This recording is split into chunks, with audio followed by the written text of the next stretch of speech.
सबसे पहले ये बताइए, आप नौकरी करते हैं या व्यापार?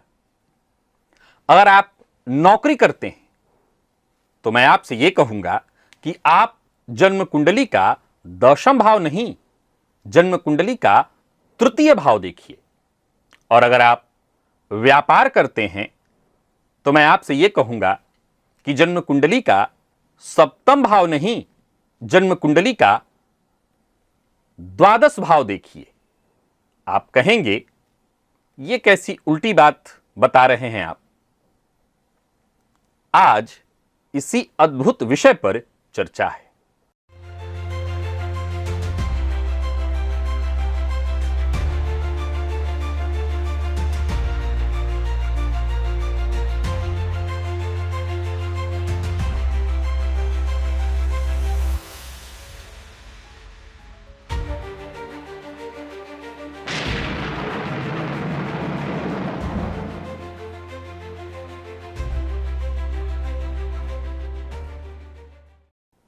नमस्कार प्रिय दर्शकों, जब भी हम किसी व्यक्ति की जन्म कुंडली में करियर, पद, प्रतिष्ठा या उसके व्यवसायिक जीवन को समझना चाहते हैं तो हमारा ध्यान जो है सहज ही जन्म कुंडली के दसम अथवा सप्तम भाव की ओर जाता है। क्योंकि ये जो कुंडली का दसवां भाव है, दसम भाव है, ये व्यक्ति के कर्म, सामाजिक स्थिति और सार्वजनिक जीवन का प्रतिनिधित्व करता है। तो वहीं सप्तम भाव जातक के पार्टनरशिप, दांपत्य, उसके व्यापार का प्रतिनिधित्व करता है। परंतु क्या कभी आपने सोचा कि दसम भाव के स्थायित्व की असली परीक्षा कहां से होती है? सप्तम भाव के स्थायित्व की असली परीक्षा कहां से होती है? प्रिय दर्शकों, आज इसी परीक्षा की चर्चा है। यह परीक्षा होती है दसम भाव से छठे भाव अथवा सप्तम भाव से छठे भाव से। ज्योतिष के नियम के अनुसार किसी भी भाव से जो छठा भाव है हमेशा उस मूल भाव की बाधाओं, विरोधों और प्रतियोगिताओं को, संघर्षों को स्पष्ट रूप से हमें बताता है। जैसे जन्म कुंडली का ये जो लग्न है, ये प्रथम भाव, इसके बारे में यानी हमें अपने बारे में जानना है कि हमें जीवन काल में कहां से संघर्ष देखने को मिलेगा, कितना संघर्ष देखने को मिलेगा। रोग, रिपु, ऋण जिसे हम कहते हैं, वो ये है जन्म कुंडली का छठा भाव। वैसे ही जब हम बात जन्म कुंडली में दसम अर्थात कर्म भाव की करते हैं, नौकरी की करते हैं, तो प्रिय दर्शकों यहां से 6 घर आगे यह है जन्म कुंडली का तीसरा भाव, जो बताता है कि आपकी नौकरी में किस तरह की परेशानियां आने वाली हैं। आप आंख बंद करके किसी भी कुंडली पर देखिए, जिस व्यक्ति की कुंडली का तीसरा भाव पीड़ित आपको दिखाई पड़ रहा हो, तृतीय पीड़ित हो, आप आंख बंद करके कहिए आप नौकरी में बहुत अच्छी सफलता हासिल नहीं कर पाएंगे, आप लगातार परेशानियों से जूझते रहेंगे। इस सूत्र को मैं और विस्तार से आपको आगे समझाता हूं। कोई व्यक्ति व्यापार कर रहा है, उसकी कुंडली का 12वां भाव आपको खराब दिख रहा है, पीड़ित दिख रहा है, आप ताल ठोक के कहिए आपका व्यापार बहुत अच्छा नहीं चल पाएगा, आप व्यापार में हमेशा परेशान रहेंगे। प्रिय दर्शकों, यह एक सामान्य सी बात हुई, जितना आपको मैंने बताना था बता दिया। अब आगे सूत्र का हम विस्तार करते हैं। जैसे जन्म कुंडली के छठे भाव में शनि हो, राहु हो, हम क्या कहते हैं? शत्रुहंता योग। क्या कहा जाता है? शत्रुहंता योग। ये क्या करता है? ये जातक को जीवन काल में शत्रुओं से बचाता है। जन्म कुंडली के छठे भाव में शनिदेव हो, राहु हो, तो ये शत्रुओं से आपकी रक्षा करते हैं, परंतु एक परेशानी भी खड़ी करते हैं। क्या? तो आकस्मिक शत्रु भी उत्पन्न करते हैं। अलग बात है कि अंत में आपको जीत दिला देते हैं। यह बात मैंने आपको क्यों बताया, अभी आपको समझ में आ जाएगा। जैसे जन्म कुंडली के तीसरे भाव में अगर राहु का संबंध बना हुआ है, सूर्य का संबंध बना हुआ है, जन्म कुंडली के तीसरे भाव से मंगल का संबंध बना हुआ है, शनिदेव का संबंध बना हुआ है, आप दावे के साथ जातक को समझा सकते हैं कि आप कार्यक्षेत्र में निसंदेह परेशानियां देखेंगे। क्योंकि याद रखिएगा, यह शत्रुहंता योग तो बन गया, जातक के कार्यक्षेत्र में शत्रुहंता तो योग बन गया, वो जीतेगा, लेकिन परेशानियां भी आए दिन उसके पीछे पड़ी रहेंगी। परंतु हम उसको क्या कहेंगे? आप एक बात तो तय जानिए कि जितनी परेशानी आपके जीवन काल में आएंगी उतना ही आप ग्रोथ करेंगे। अब अलग बात है कि एक ज्योतिषी होने के नाते हमें यह भी देखना होगा कि उसकी कुंडली में हमने तीसरे भाव की अगर चर्चा की, उस नौकरी, ज्यादातर लोग नौकरी करने वाले हैं, तो जब नौकरी करने वाले हैं हमने तीसरे भाव को देखा। अब तीसरा भाव का स्वामी बहुत कमजोर है, ध्यान से सुनिएगा, तीसरे भाव का स्वामी बहुत कमजोर अर्थात मृत अवस्था में है, नीच का है। तो उस भाव में सूर्य भी बैठे हैं, मंगल भी अगर बैठे हैं मान लीजिए, या शनि बैठे हैं, राहु बैठे हैं, तब भी हम ताल ठोक के ये नहीं कह पाएंगे कि नहीं आप तो जंग जीतेंगे ही जीतेंगे, अपने कार्यक्षेत्र में सफलता हासिल करेंगे ही करेंगे, आपको कोई नहीं रोक सकता। ये ध्यान रखिएगा, जन्म कुंडली के किसी भी भाव में बैठा ग्रह अगर उसकी स्वयं की राशि वहां या उच्च राशि वहां नहीं होती तो वो उस भाव का किराएदार ग्रह है, वो चाहे कितना भी बली क्यों ना हो। मान लिया जाए कि जन्म कुंडली में तृतीयेश बहुत वीक हैं, परंतु यहां पर इस भाव में सूर्य, शनि, मंगल, राहु इत्यादि कोई बैठे हैं, तो जातक को उसके कार्यक्षेत्र में सफलता मिलेगी, वो टिका भी रहेगा, जूझेगा भी, लेकिन उसका टिकना वो वैसे ही है जैसे बकरे की मां कब तक खैर मनाएगी, यानी आज नहीं तो कल पहाड़ तो टूटेगा ही, आपकी परेशानियां तो आनी ही आनी हैं। लेकिन अगर आपका तृतीय भाव का स्वामी बहुत मजबूत है तो ये जो किराएदार ग्रह जिनकी हम चर्चा कर रहे हैं, ऐसी स्थिति में हम जातक के लिए ताल ठोक के कहेंगे भैया आप नौकरी में कैसी भी स्थिति में रहें। फिर वो जातक अगर आकर के हमसे प्रश्न पूछता है कि आए दिन मुझे कभी बॉस की तरफ से परेशानी आती है, तो मेरे सहकर्मी ही मेरा पत्ता काटने में लगे रहते हैं, हमारा जवाब होगा घबराइए मत, आपको लाख कोई परेशान कर ले, आपका कोई कुछ बिगाड़ नहीं पाएगा, कोई कुछ बिगाड़ नहीं पाएगा अगर तृतीयेश बलवान है और तृतीय भाव में ये पापक ग्रह बैठे हैं।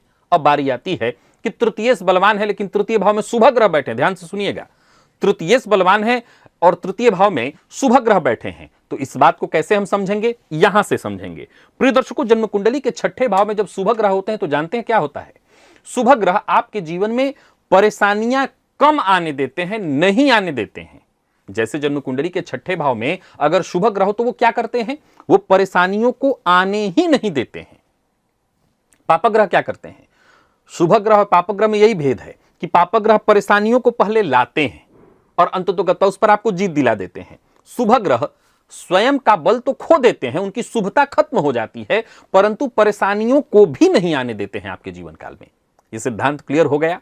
अब मान लीजिए कि किसी की कुंडली के तीसरे भाव में देव गुरु बृहस्पति बैठे हैं, बुध बैठे हैं, शुक्ल पक्ष का चंद्रमा बैठा हुआ है, बलि चंद्रमा बैठा हुआ है, शुक्र बैठा हुआ है, पीड़ित नहीं है, तृतीयेश मजबूत स्थिति में है, तो ऐसे जातक के कार्यक्षेत्र में विघ्न बाधा परेशानियां आएंगी ही नहीं। और मान लीजिए कि तृतीयेश पीड़ित है, तृतीयेश पीड़ित है और तब शुभ ग्रह कुंडली के तीसरे भाव में बैठे हैं, तो क्या होगा? तो कार्यक्षेत्र में बस वही बकरे की मां कब तक खैर मनाएगी, कोई ना कोई आपका पत्ता काटने में लगा ही रहेगा। तब आप कहेंगे कि मेरा जो मित्र है, मेरे जो साथ के लोग हैं वही मुझसे ईर्ष्या करते हैं। तब आप कहेंगे कि कोई स्त्री है वो मेरे पीछे पड़ गई है। मैं दोनों के लिए कह रहा हूं, पुरुष स्त्री दोनों के लिए, शुक्र है तो मैं शुक्र की चर्चा कर रहा हूं। यानी कुल मिलाकर के कोई ना कोई परेशानी आती रहेगी। अब आज एक और नया सिद्धांत आपको बताता हूं कि जिसकी कुंडली में तीसरा भाव कमजोर दिख रहा है, ऐसे व्यक्ति को मैं एक लाइन में कहूंगा, आप भी कहिए कि ऐसा करिए आप कि न हो तो नौकरी करते करते धीरे धीरे साथ ही साथ आप व्यापार करना शुरू कर दीजिए। आपको व्यापार की ओर जाना होगा, क्योंकि नौकरी में आप बहुत लंबे समय तक नहीं टिक पाएंगे। नौकरी में आपको कोई ना कोई परेशानियां हमेशा आती ही रहेगी। आप व्यापार की ओर जाइए। अब बात व्यापार की कर लेते हैं। अभी मैंने नौकरी वाली बात समझा दी, आशा करता हूं आपने पूरी तरह समझ लिया होगा। याद रखिएगा, भाव में बैठा ग्रह उस भाव का किराएदार होता है, उस भाव के भावपति का बली होना जरूरी है। अब बात आती है जन्म कुंडली के सप्तम की, यानी व्यापार की। तो यहां से 6 घर आगे 1 2 3 4 5, यानी 1 2 3 4 5 6, ये जन्म कुंडली का 12वां भाव। प्रिय दर्शकों, हमेशा एक सिद्धांत में कहा करता हूं कि जन्म कुंडली के 12वें में राहु हो तो ये क्या है? कारागार योग है। जिनकी जन्म कुंडली के 12वें में शनिदेव बैठे हैं उनके लिए क्या है? उनके जीवन में भी तमाम परेशानियां आती रहती हैं, लेकिन जैसा मैंने अभी अभी उदाहरण से क्या समझाया आपको कि जन्म कुंडली के छठे भाव में यदि पापक ग्रह हैं तो ये पापक ग्रह शत्रुहंता योग बनाएंगे, लेकिन एक ही समस्या है कि पहले शत्रु लाएंगे। शत्रु आपके जीवन काल में गाहे बगाहे आते रहेंगे, अंततो गत्वा विजय आपकी होगी। वैसे ही शुभ ग्रह क्या करेंगे? तो जन्म कुंडली के 12वें भाव में शुभ ग्रह को अच्छा माना गया है, विशेषकर गुरु हो तो परोपकारी बनाते हैं, ऐसा जातक अपना तो करता है औरों का भी करता है। शुभ ग्रह असल में परेशानियां आने ही नहीं देते हैं। तो अगर मान लीजिए हमें किसी की कुंडली हमने देखी और हमने केवल सप्तम भाव को देखा, व्यापार के कारक बुध को देखा और कह दिया कि व्यापार करो, हालांकि सिद्धांत यही है ज्योतिष के किसी भाव, ज्योतिष में जन्म कुंडली के आधार पर जब हम किसी भाव का फलादेश करते हैं तो हमारे पास 3 ही मुख्य सिद्धांत होते हैं, भाव, भावपति, भाव कारक। अगर हम किसी भाव का विचार कर रहे हैं तो भाव, भावपति और भाव कारक, यही मूल सिद्धांत है।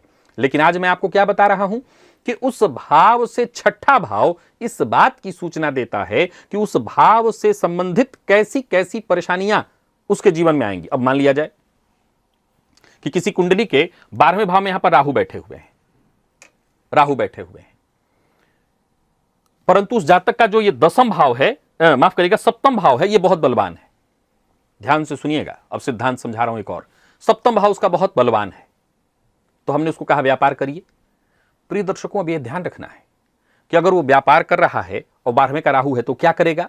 तो कभी कोई सरकारी समस्या आ गई, कभी कोई सरकारी समस्या आ गई, कोई बाधा परेशानी उसको आएगी, ये तय है। पापग्रह है तो परेशानी आएगी, लेकिन अंततोगत्वा क्या होगा? तो शत्रुहंता योग है, वो जीतेगा। तो ऐसी स्थिति में हम कहेंगे आप जम के व्यापार करिए, टेंशन की आवश्यकता नहीं है, परेशानियां तो आती रहेंगी। प्रिय दर्शकों, ये सारी बातें आपने समझ ली कि जब किसी को हमें नौकरी या व्यापार की बात करनी है तो कुंडली का 3रा और 12वां भी देखना है। अब बारी आती है कि एक और प्रश्न ज्यादातर लोगों के मन में उत्पन्न होता है कि आखिर मुझे किससे परेशानी आ सकती है। जैसे मान लिया जाए कि जन्म कुंडली के 3रे भाव में सूर्य बैठे हुए हैं, जन्म कुंडली के 3रे भाव में सूर्य बैठे हुए हैं और वो सूर्य पीड़ित है। जन्म कुंडली का 3रा भाव भी पीड़ित है और सूर्य भी पीड़ित है। पीड़ित कैसे हैं? तो मान लीजिए सूर्य पर शनि की दृष्टि पड़ रही है, सूर्य पर राहु की दृष्टि पड़ रही है। हम क्या कहेंगे कि आपकी नौकरी में तो आपका बॉस ही आपकी परेशानियों का कारण बना रहेगा। बॉस के साथ आपका संबंध कभी ठीक नहीं रहने वाला, बॉस ही हर दिन आपकी जो सफलता है उसको धाराशायी करने में लगा रहेगा। वैसे ही मान लीजिए कि जन्म कुंडली के 3रे भाव में देवगुरु ही बैठे हैं, तो हम कहेंगे, और देवगुरु पीड़ित हैं, तृतीय पीड़ित है, देवगुरु पीड़ित है, तो हम क्या कहेंगे कि आप सब कुछ ठीक है लेकिन कुछ वरिष्ठ अधिकारी आपके कार्यक्षेत्र के होंगे, वो आपके लिए हमेशा परेशानी की स्थिति उत्पन्न करते रहेंगे, या आपसे जो ऊंचा वाला बॉस है वो आपके लिए परेशानी की स्थिति उत्पन्न करता रहेगा। वैसे ही मंगल है, वैसे ही शनिदेव हैं, आपके नीचे का व्यक्ति ही आपको नुकसान पहुंचाने में लगा रहेगा।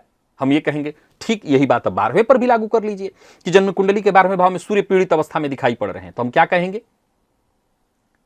आपको सरकारी समस्याएं लगातार आती रहेंगी, सरकार की ओर से आपको बाधा परेशानियां। व्यापार करिए, पीड़ित है तब। अच्छा, यहां और हम थोड़ा सा बदल देते हैं। मान लीजिए जन्म कुंडली के 3रे भाव में तृतीय भी बली है और सूर्य भी बली है, तो हम क्या कहेंगे? आप नौकरी में आपका बॉस ही आपके लिए सहयोगी होगा और बॉस के सहयोग से आप आगे बढ़ेंगे। मान लीजिए गुरु हैं, हम क्या कहेंगे? आप, और गुरु अच्छी स्थिति में है, मजबूत स्थिति में, तृतीय भी मजबूत है, तब हम क्या कहेंगे? तब हम कहेंगे कि आपके कार्यक्षेत्र में जो वरिष्ठ अधिकारी हैं आप उनके सदैव कृपा पात्र बने रहेंगे, उनका सहयोग आपको मिलता रहेगा। वैसे ही हर ग्रह से कोई ना कोई रिश्ता जुड़ा हुआ है।